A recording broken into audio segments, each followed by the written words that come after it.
Hello, dreamers. Welcome to a conversation with a neurorestorative sleep scientist. I'm Dr. Nyree Penn. I am a neurorestorative sleep scientist and a certified anesthesiologist assistant, as well as the founder and CEO of NSOMNIA Sleep, the world's first anesthesia EEG guided approach to neurorestorative sleep. We're going to start doing some series. We're going to have a conversation about sleep science, brain health, restoration, recovery, and human performance. I realize that no one is talking about sleep from a neurological perspective like we are. So it's time that I really come out and start explaining to people what this actually is, what we do, and how we can help people sleep better, sleep more, and have them understand the real function and the benefits of neurological sleep. Because sleep is not just sedation, it's restoration. So let's begin our conversation today. I really want to talk about how I believe we have been thinking about sleep all the wrong way. A lot of times I say that there's two things we weren't taught in school: how to sleep and finances, right? I got to sleep all day. But, it's just we start learning the wrong information, misinformation, and we really don't even think about sleep until we can't, right? And even in school, in most medical schools and professionals, we aren't really even taught about sleep. We are taught about, nutrition and physiology and biology, but we really weren't taught about not just sleep, but the importance and the neurological benefits of sleep. We weren't taught about why the brain needs sleep. Why do we sleep? What happens when we sleep? Why can we sleep? Why do we sleep for 8 hours? There's just so many questions that we have about sleep that we were never taught or properly informed about, especially neurological sleep, which we refer to as neurorestorative sleep. And that's the sleep that no one's really talking about.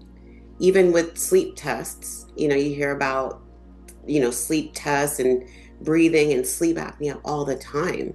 But no one's talking about when your brain can't rest, except here at NSOMNIA Sleep. And now, every week, we're going to come out with a series or a segment about neurorestorative sleep and start having real conversations with me about neurorestorative sleep and all the great benefits.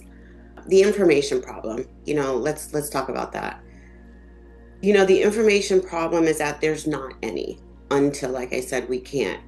There's such a lack of accurate information, but more so, I do believe, our brains are still not explored to the extent that some other parts of our bodies are. So there's also a lack of just general information about our brains and how it works. So if there's too much wrong information and there's not enough of the right information, we're kind of at a standstill, which is where we are within the sleep industry. Most sleep advice focuses on bedtime routines, supplements, gadgets. The wearable devices are a big thing now. We see this on our watch and our wearable devices, but what does that mean? We were asleep. We don't actually know how much REM sleep or non-REM sleep we got. On top of which, what are we supposed to do with that information? So again, there's plenty of information about it, but how do we fix it and how do we resolve it? And specifically, not just sleep, but neurological sleep.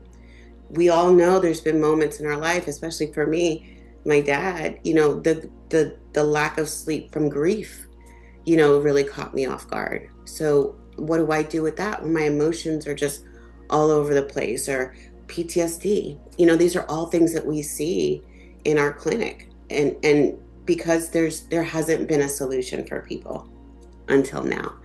So like I said, most sleep advice focuses on bedtime rituals, behavioral changes, cold and dark, no caffeine, take some supplements, maybe some melatonin, some magnesium, just something to fall asleep faster. but there's not really any information or attention really even given to neurological sleep, brain restoration, sleep architecture, circadian mismatch, for our night shift workers who have to be up at night. What do they do? What's their sleep architecture and their schedule like? What information or help do they have, if any? Right? So these are the type of things that we're going to talk about in our series and our conversations with a neurorestorative sleep scientist, because somebody has got to deliver this information in a safe and controlled, educated manner. I am highly trained. I do have a master's in health science. I've been practicing anesthesia for almost 20 years. I see it, I know. And I know the chemistry, the biology, and the mechanisms behind sleep, neurological sleep, and the drugs and how they affect our sleep.